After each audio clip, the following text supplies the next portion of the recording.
Hello, everybody. My name is Shantanu Madge. I'm from the Materials Engineering Department at IIT Jammu, and I'm the course coordinator for this course titled Fundamentals of Engineering Materials.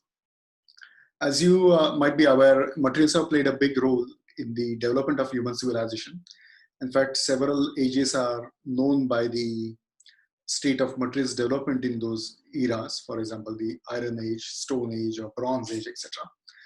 And today we are living in an era of where much more advanced materials are now available, all possible through the concerted effort made by mankind in understanding the basic principles and behavior of materials. So with that, we'll look at what this course is all about. So here's just one example of how the properties of the same basic element can vary quite drastically. Let's take carbon as an example, and just by a slight tweaking of the atomic arrangements, we can have vastly different properties. On the one hand, we can have graphite, which is very soft and cheap. That's why it's also used for common applications like pencils. Whereas the same carbon atoms, if arranged differently, can give us the hardest known material called diamond, which is also very expensive. Now, it's just a slight change in the atomic arrangement, which is giving rise to different properties, vastly different cost, as well as vastly different prestige. So like in this case, who would after all like to gift a graphite necklace to somebody, saying that graphite and carbon are made of the same basic element, which is carbon. So he just one example of how atomic arrangements can drastically alter the properties of a material. And similar things also happen with metallic materials, for example, although in this case it was carbon.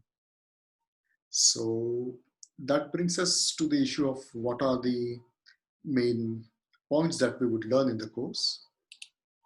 So here's the broad theme of this course. After looking at the importance of engineering materials, the basic concepts of crystal structure will be considered. Crystal structure refers to the atomic arrangement, internal atomic arrangement in a material, whereas microstructure refers to the same material looked at from a slightly coarser length scale. So this is the kind of structure material scientists typically look at using their microscopes. And in fact, the crystal structure as well as the microstructure of the materials are quite critical in deciding the properties of the materials. Then come the concepts of phases. As you all might be aware, there are, of course, solid, liquid, and gaseous states, which are also phases. But in this context, phases can have slightly deeper meanings. For example, even solid states can have more than one phase. And that would bring us to the issue of phase diagrams in materials that tell us how the various phases in the material are stable as a function of temperature or pressure or composition.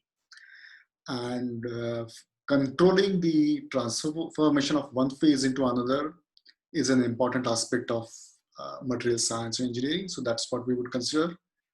And the course would also deal with the basics of mechanical properties of materials. Quite a few materials are used for structural applications, and that's where the mechanical properties become quite crucial. So the expected outcome of the course is to gain a familiarity with the above mentioned basic concepts. And it is hoped that the course will also provide a foundation that would enable you to pursue further courses in engineering. Also, some of the knowledge gained might help you in dealing with real world situations if you choose to join an engineering industry after your BTech. So before concluding the short video, I would just like to come to a quote by a very famous metallurgist at Cambridge University, Sir Alan Cottrell, where he basically says that there is always a tendency for the scientific and industrial sides to drift apart. However, to make good use of engineering in the industry, it's very important to have a scientific stimulus.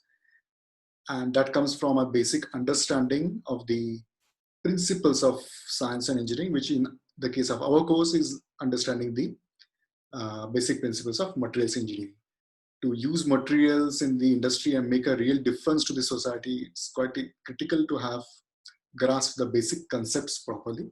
And we hope that this course would help you grasp the fundamental concepts of materials engineering. So thank you very much, and I look forward to interacting with you during this course. Thank you.